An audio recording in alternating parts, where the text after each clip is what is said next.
किस वीडियो में हम पढ़ने वाले हैं आवर्धन किसे कहते हैं। बहुत सिंपल डेफिनेशन साथियों, 2 नंबर में अधिकतर बार पेपर में आ चुकी, इसलिए आपको बताने वाला हूं।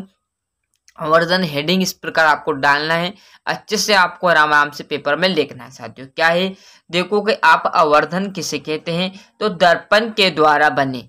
मतलब जो दर्पण है, मतलब आपका जो यहाँ पर दर्पण आप कह सकते हो, मतलब आपका जो कांच है, तो कांच या दर्पण के द्वारा बने प्रतिबिंब की लंबाई, मतलब जैसे आपने एक कांच लिया, उसका जैसे ही फोकस पड़ा, जितनी दूर गया उसकी लंबाई को क्या कहते हैं,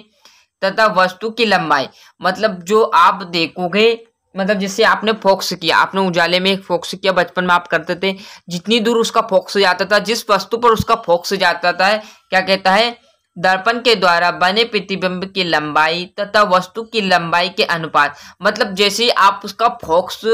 यूं कांच आपने फोकस कर दिया, तो जैसे ही उस फोकस किसी दीवार पर जाएगा, किसी घर में जाएगा, किसी वस्तु पर जाएगा, तो जो फोकस गया उसका अनुपात और जिस वस्तु पर गया उसका अनुपात ही आवर्धन कहलाता है। क्लियर है, मतलब जैसे आपने फोकस डाला, तो जो फोकस का अनुपात और जिस वस्तु पर फोकस गया, चाहे घर हो, वस्तु हो, दीवार हो, कोई भी हो, उसका अनुपात ही क्या कहलाता है, आवर्धन कहलाता है। क्लियर आया समझ में, कि दर्पण के द्वारा बने प्रतिबिंब की लंबाई तथा वस्तु की लंबाई ही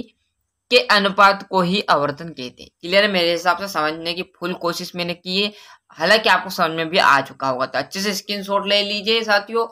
चैनल पर नए हो तो सब्सक्राइब के साथ साथ नोटिफिकेशन ऑन करते चलिएगा, और किसी भी सब्जेक्ट में दिक्कत हो कमेंट कीजिए कि सर हमें यहाँ दिक्कत है, एक वीडियो बना दीजिएगा, हम उस पर आपको वीडियो बना देंगे। किसी भाई ने कमेंट किया कि आवर्धन को अच्छे समझाइए, तो मैंने आपका 2 नंबर का जो अधिकतर बार पेपर में आया वो बता दिया, और जो अपना दोस्त उन्हें शेयर करना बिल्कुल ना भूलिए। जो प्रिंटेड नोट्स है उनमें अच्छे से लिख लिएगा। जय हिंद, जय भारत।